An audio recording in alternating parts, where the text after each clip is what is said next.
All right, y'all. I want to talk about Vermont and these town halls and the victim blaming and the thing that's making the hair stand up on the back of your arm, ladies. But full disclosure, your girl just got back from birthday dinner, which means there was birthday drink involved in there. So what comes out, I can only take partial responsibility.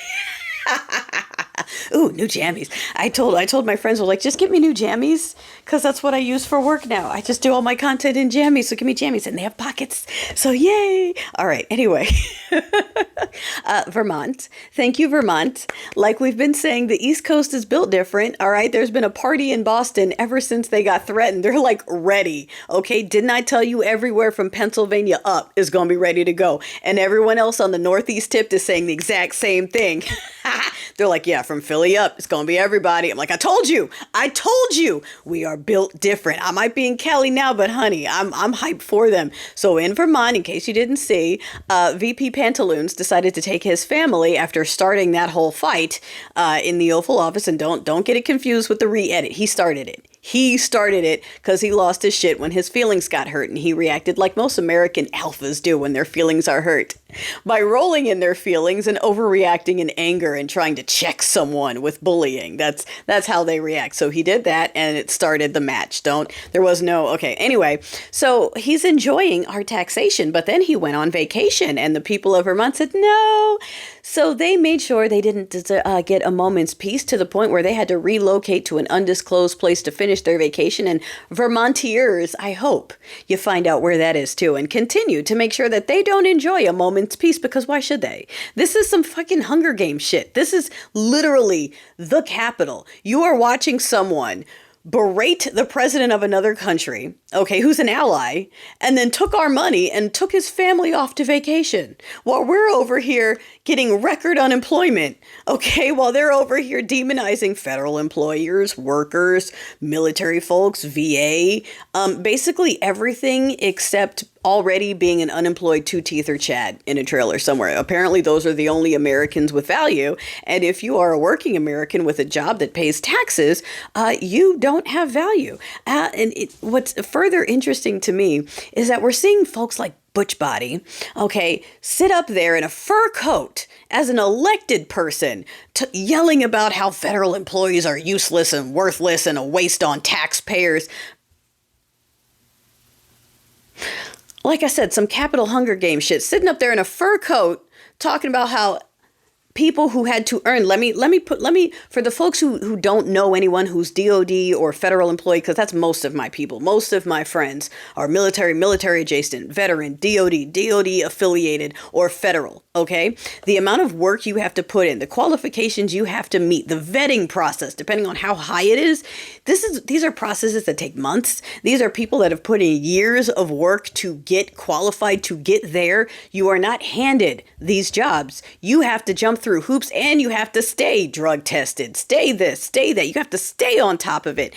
Those people in Congress are elected. You know what elected means? You didn't have to meet the requirements to get elected are almost nothing. It's like, what, age and citizenship? That's it. Okay? Half the people are sitting in there with GEDs or barely so. Okay? They're sitting on there collecting our money based on a campaign, which is a popularity contest. They got into those seats not based on merit, but based on how much money was spent to make them look good, so that people voted for them. And now those people who won on popularity, not merit, are telling you that the educated workers of America are useless parasites that don't deserve anything and should be jobless. Then we've got the victim blaming. See, that thing that they tried to normalize, and let me remind you guys that when you're arguing with the bots, there are tens of millions of them and they're not real. Most of the horrible things you're seeing about like Ukraine or whatever are bots. They're trying to make you think most people agree with that shit show when the whole world is going, oh, nope, okay, you're on the shit list, okay? You aren't crazy. They're doing that on purpose. They're trying to convince you that there's a discourse. They're trying to convince you that there's a red side and a blue side to this. There isn't. There are no two sides to this. That was a setup. That was a gang up. That was a bullying. That is a tactic that they use in corporate all the time. Corporate white men did it to me all the time. Just like that, would gang up a room of people on one person and attack everything about them and then pat themselves on the back like they did something, because that is Chad business. That's how Nepos do business. They don't know what they're talking about, so they come in a group and they attack someone all together and then go, yeah, we're so great and so smart and amazing.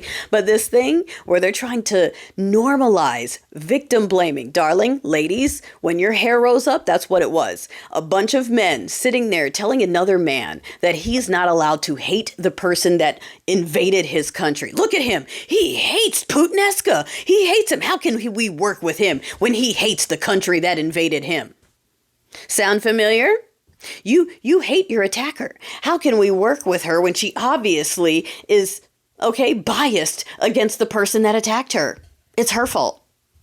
Sounds familiar, right? How dare they? How dare they? It's their fault. The war is their fault because they defended themselves. They should have let it happen. They should have just let Russia come in and take whatever they wanted. They should agree to whatever deal we throw at them that favors all of their adversaries. And we are supposed to be Ukraine's ally. Like, I have to remind people of this. We are supposed to be their friend. And that is how they treated their friend in front of the dude they're trying to impress. Because don't forget, there was Russian state media in the Oval Office. And yes, they tried to say they didn't know how that happened.